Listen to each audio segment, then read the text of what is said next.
बिस्मिल्लाहिर्रहमानिर्रहीम। आज मैं बात करूंगा फेडरल बोर्ड के उर्दू के 10th के पेपर पे जो नया पेपर पैटर्न आया है। जिस तरह मैंने अपने पिछले लेक्चर्स में बताया था कि 9th क्लास से लेके 2nd ईयर तक उर्दू का जो पेपर पैटर्न है वो तब्दील हो गया है और अभी जो 2022 का इम्तहान आएगा वो SLO की बुनियाद पर पेपर बनाया जाएगा। ये जो SLOs हैं, SLO से मुराद है स्टूडेंट लर्निंग आउटकम्स।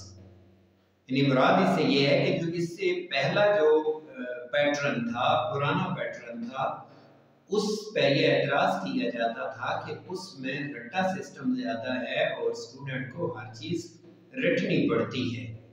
और अभी जो अगला इम्तहान आएगा उसमें रट्टा सिस्टम के साथ साथ स्टूडेंट की तफहीम को भी देखा जाएगा, उसकी अंडरस्टैंडिंग को देखा जाएगा और इम्प्लीमेंटेशन को भी देखा जाएगा। ये जो नया तस्वुर है SLOs का, ये ब्लूम की टेक्सोनोमी से लिया गया है। जो ब्लूम था वो एक एजुकेशनिस्ट था, उसने इम्तहानात पे बड़ा काम किया, उसने निसाब पे बड़ा काम किया, उसने मकासिद निसाब पे भी बहुत काम किया और उसने 1956 में एक थ्योरी दी थी, उसी को ही ब्लूम टेक्सोनोमी या ब्लूम की दर्जाबंदी कहा जाता है। ब्लूम की वो जो टेक्सोनोमी थी उसमें ब्लूम ये कहता है कि एक क्लास के अंदर टीचर तलबा को सिर्फ मालूमात ही ना दे, यानी ये नहीं है कि वो चीज़ें सिर्फ रटवाए जा रहा है, याद करवाया जा रहा है।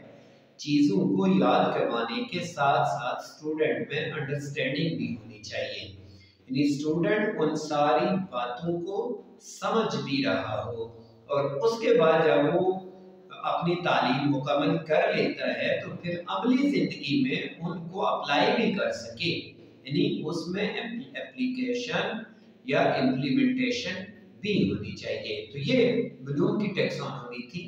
अभी जो हमारा इम्तहानी निज़ाम आएगा, नया जो पेपर आएगा, उसमें जो एग्जामिनर है या जो मुम्तहिन है, जो पेपर सेटर है, वो ये कोशिश करेगा कि पेपर के अंदर कुछ क्वेश्चन वो नॉलेज वाले शामिल करे, कुछ क्वेश्चन वो समझने वाले शामिल करे, यानी तफहीम वाले शामिल करे, और कुछ क्वेश्चन इस तरह के शामिल करे जिससे ये जाहिर हो कि स्टूडेंट उन चीज़ों को अमली ज़िंदगी में या उन पढ़ी हुई बातों को बाकी ज़िंदगी पे अप्लाई भी कर सकता है। तो जो हमारा उर्दू का जो नया पेपर पैटर्न आया है, मैं उस पर बात करूंगा कि उसमें क्या क्या तब्दीलियां आई हैं। 9th से लेके 2nd ईयर तक उर्दू के पेपर्स में 3 तब्दीलियां आई हैं। पहली तब्दीली ये आई है हमारे 10th के उर्दू के पेपर में कि इससे पहले जो हमारा ऑब्जेक्टिव था पेपर का, मारूजी हिस्सा था, वो सारे का सारा टेक्स्ट बुक से आता था। यानी जो कहानियां हैं वहाँ से क्वेश्चन आ जाते थे, जो असबाक होते हैं लेसन, नज़मों से आ जाते थे, गज़लों से आ जाते थे, और कुछ क्वेश्चन शॉर्ट जो MCQs हैं वो ग्रामर से भी आते थे।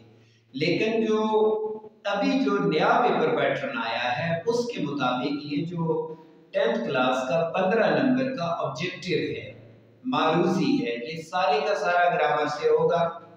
यानी हम इसमें टेक्स्ट बुक से, यानी असबाक से, कहानियों से, नज़मों से और गज़लों से कोई क्वेश्चन नहीं आएंगे।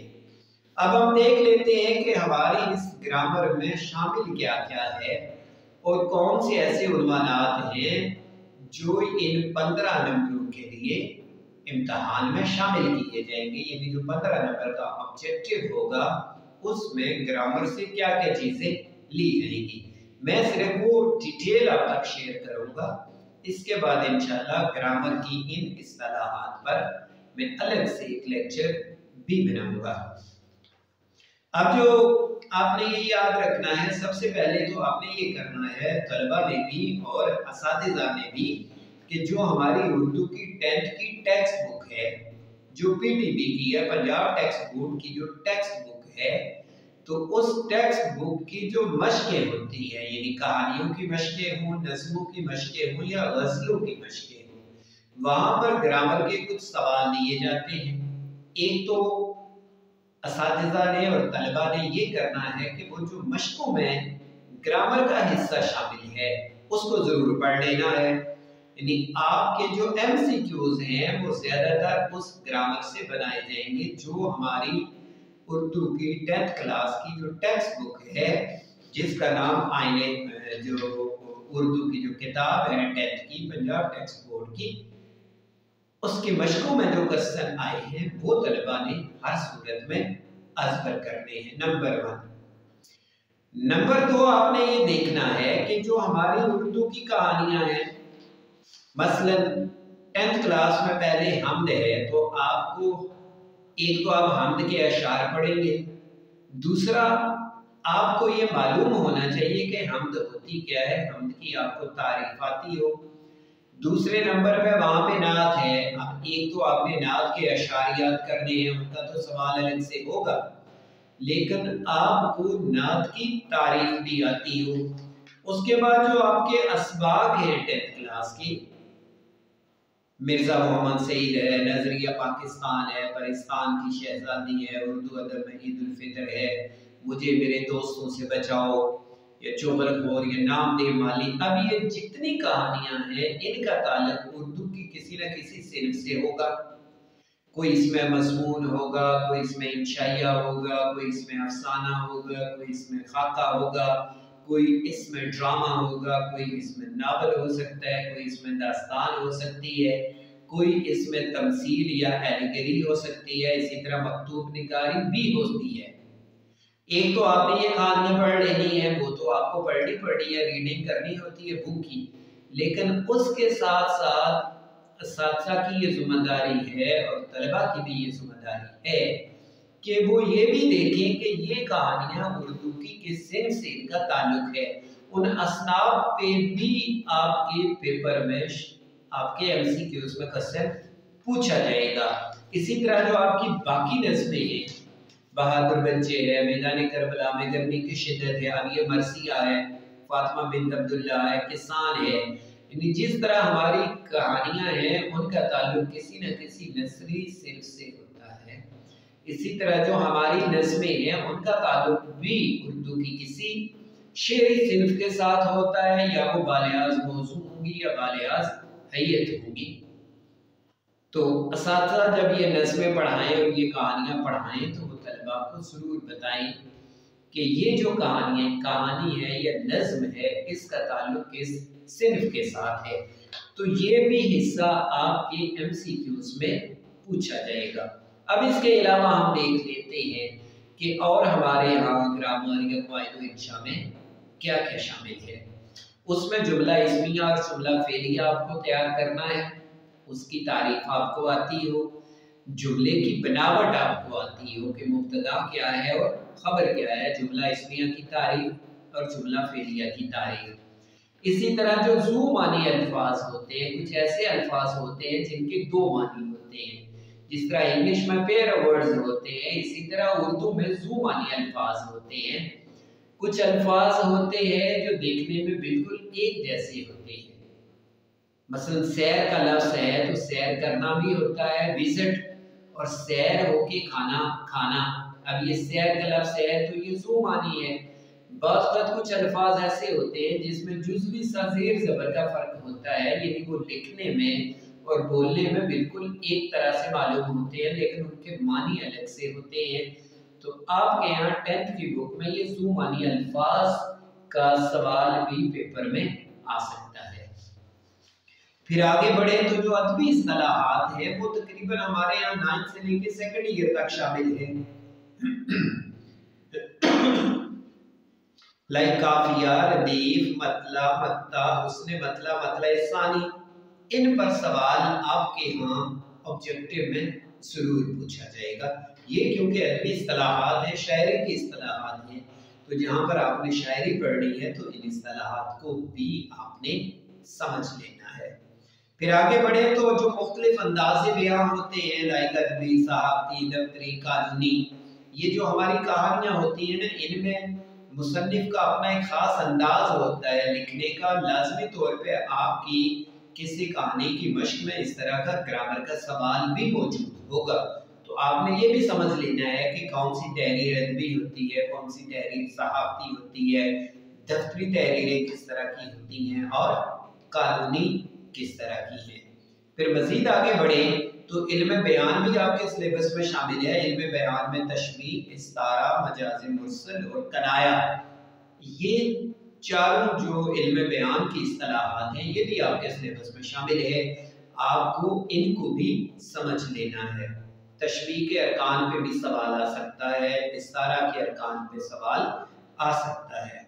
फिर आगे बढ़े तो तरकीब नावी तरकीब नावी का सवाल भी हमारे यहाँ पेपर में शामिल है और आपको तरकीब नावी में जुमले में बताना पड़ सकता है कि इसमें फेल क्या है, फाइल क्या है, इसम क्या है, मफूल क्या है।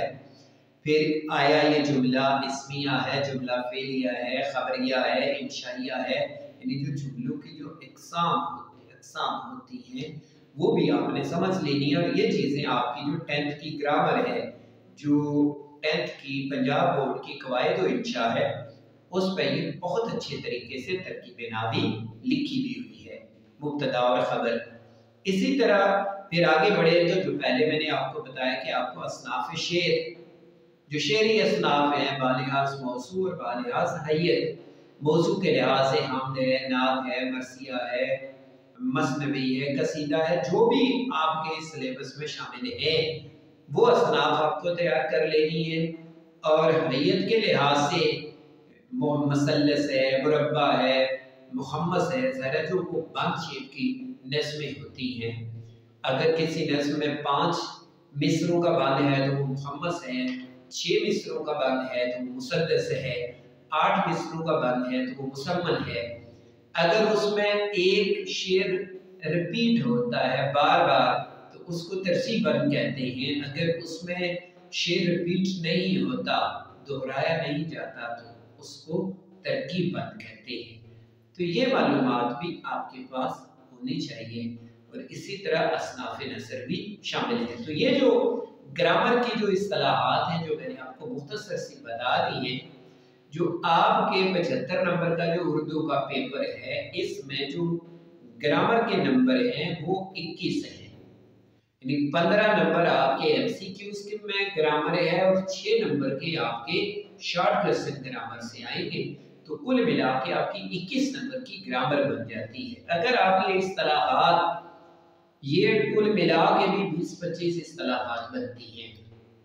अगर ये आप बड़ी मेहनत से तैयार कर लेते हैं, समझ लेते हैं 20-25 इस्तिलाहात, तो आपको ये 21 के 21 नंबर पूरे मिल जाएंगे। अब आगे बढ़ते हैं। ये पहली तब्दीली है कि आपके एमसीक्यूज सारे के सारे ग्रामर से आएंगे। अब जो इसका दूसरा हिस्सा है जो शॉर्ट क्वेश्चन वाला है, जिसके कुल मिला के 30 नंबर हैं। ये जो 30 नंबर हैं, इससे पहले ये था कि ये ओपन कहानियों से, नज़्मों से, गज़लों से, ग्रामर से आते थे। स्टूडेंट को लंबा चौड़ा रट्टा लगाना पड़ता था, मुख्तलिफ की बुक से और नोट से ये सवाल याद करने पड़ते थे। अब स्टूडेंट के लिए यहाँ पर एक बड़ी आसानी पैदा हो गई है कि जो आपके शॉर्ट क्वेश्चन आएंगे वो पैराग्राफ या नज़्म के या गज़ल के अशार दिए गए होंगे। जो आपके 14 नंबर के सवाल जवाब इसमें आएंगे हमारा आपका असबाब से, कहानियों से उर्दू की, उस पे आपको एक पैरा दिया जाएगा। इसको तफहीम इबारत कहते हैं। ये आपके कवायद व इंशा 10th की जो ग्रामर की किताब है उसमें भी तफहीम शामिल है। 14 नंबर इसके होंगे, वहां पर आपको पैरा दिया जाएगा। आपने वो पैरा पढ़ना है, पैरा समझना है और उस पैरे पे क्वेश्चन आंसर होंगे। यानी आपके पास वो पैरा सामने मौजूद होगा। तो ये आपके लिए बड़ा आसान हो गया है। ये 14 नंबर आप पूरे के पूरे, अगर आप थोड़ा सा उस पैरे पे गौर करते हैं, इन पैराग्राफ को हल करने का तरीका ये होता है कि आप कम से कम 3 दफा उस पैरे को पढ़ें। 3 दफा जब आप उस पैरे को पढ़ लेंगे ना, तो काफी हद तक आप उस पैरे को समझ जाएंगे। जो अच्छे स्टूडेंट होते हैं, लाइब्रेरियन, वो तो एक दफे पढ़ने से बात को समझ जाते हैं, लेकिन जो कमजोर जहन के मालिक होते हैं उनको 3 दफा उस पैरे को पढ़ना पड़ता है।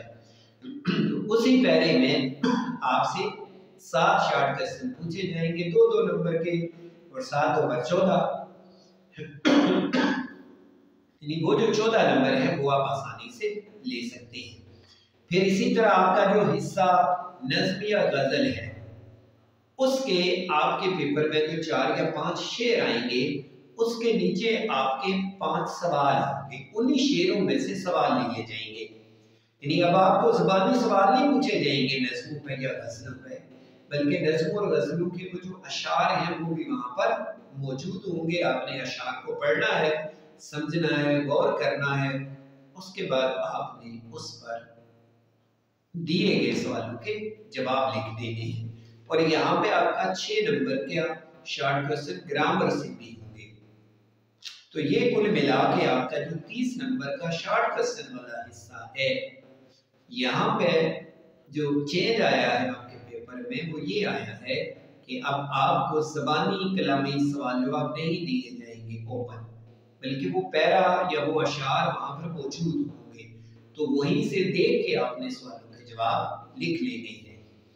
अब जो आपका तीसरा हिस्सा है, हिस्सा सोम, उसमें तब्दीली ये आई है कि जो तशरीह वाला सवाल है, जो पैराग्राफ की तशरीह, नज़्मों की तशरीह, गज़लों की तशरीह पहले भी आती थी, अब भी तशरीह आएगी। तब्दीली ये आई है कि अब आपको तशरीह में शायर का नाम या मुसन्निफ का नाम या नज़्म का नाम नहीं लिखना होगा, आपको जस्ट तशरीह करनी होगी। लेकिन आपको तशरीह 2 हिस्सों में करना होगी। आपका जो 5 नंबर का पैराग्राफ होगा तशरीह वाला, उसमें आपको तशरीह लिखने के बाद आपको अलग से उस पैरे पे कुछ अपना तबसरा भी करना होगा कि मुसन्निफ का लिखने का अंदाज कैसे है, अदबी है, कौन सी ये तहरीर है, या आया उस पैराग्राफ में कोई ख़ास बात हो सकती है, किसी वाक़े का जिक्र आ सकता है, या कोई मुहावरा हो सकता है, ज़रबुल मसल हो सकता है, कोई ग्रामर की टर्म हो सकती है। आप उस पैराग्राफ में से उस बात को अलग से लिखेंगे, यानी तशरीह आप 2 हिस्सों में करेंगे।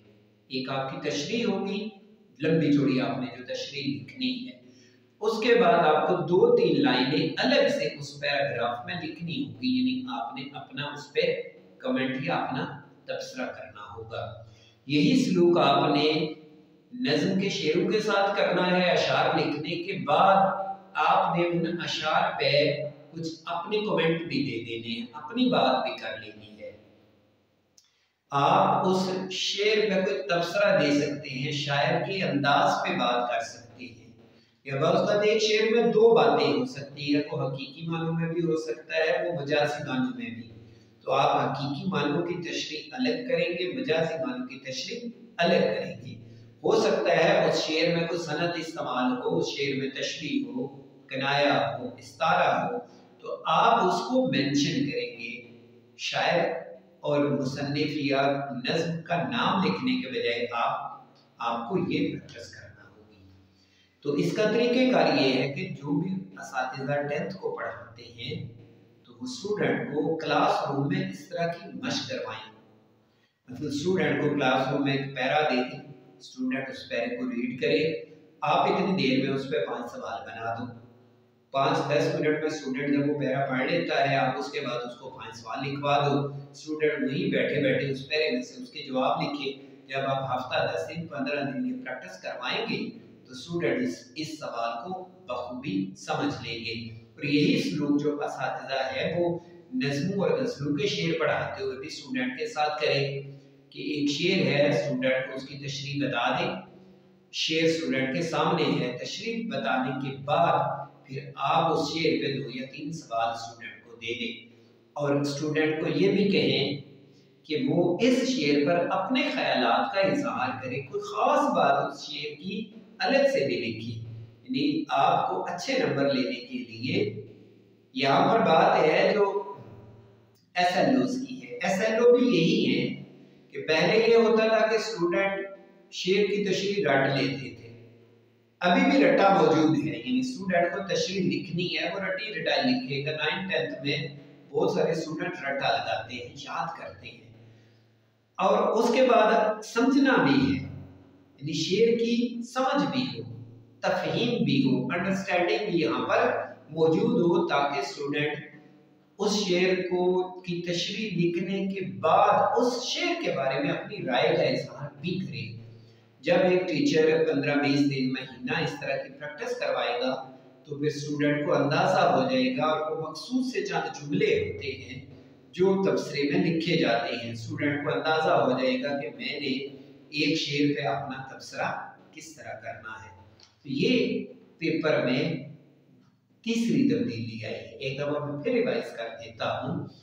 पहली तब्दीली ये आई है कि आपका मारूजी सारा जो MCQs हैं वो सारे के सारे ग्रामर से होंगे।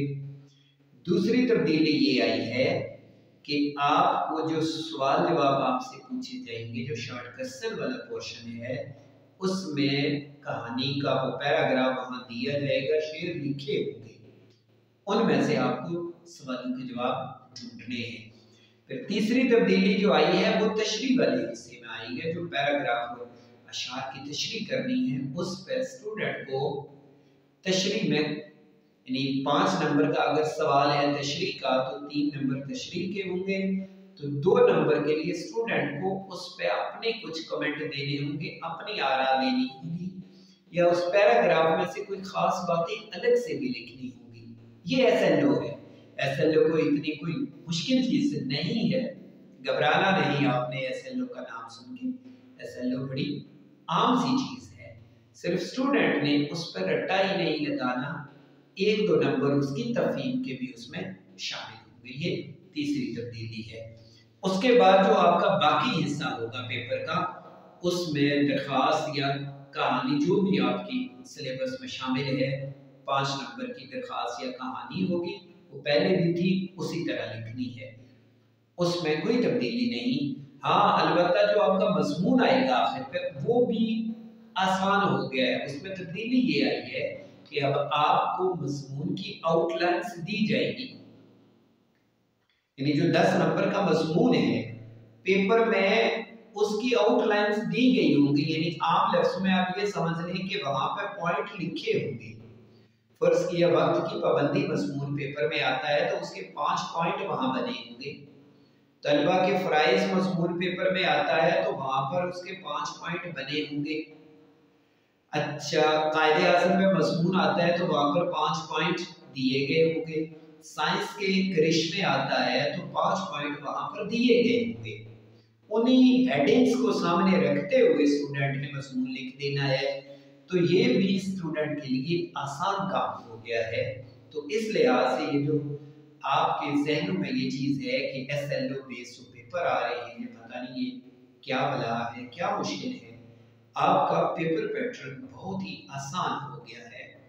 और मुझे उम्मीद है कि अगर आप इसके मुताबिक ये जो मैंने वीडियो तैयार की है, जो कुछ मैंने आपको टिप्स दी हैं, अगर आप इस तरह अपना ये उर्दू का पेपर तैयार करते हैं तो आप साइंसेस की तरह उर्दू में भी 100% नंबर ले सकते हैं।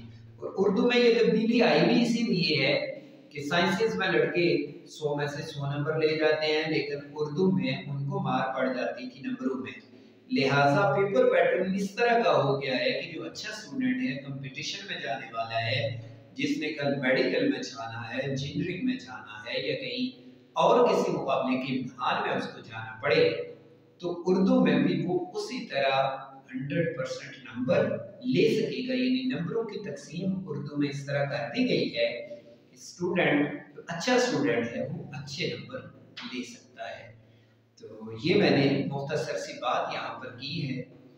जो हमारा 10th का जो उर्दू का जो नया पेपर पैटर्न आया है, तो मुझे उम्मीद है कि ये लेक्चर असातिज़ा के लिए भी और तलबा के लिए भी बहुत ही मुफीद साबित होगा, और आप इसको सुने, इसको समझे, उसके मुताबिक आपके जो आगे वे में एग्ज़ाम आना है, फाइनल एग्ज़ाम, आप अच्छे नंबर इंशाल्लाह उर्दू में ले सकेंगे। तो इसके बाद मैं इंशाल्लाह अब अगला लेक्चर 9th क्लास पे तैयार करूँगा। तो तब तक के लिए इजाज़त।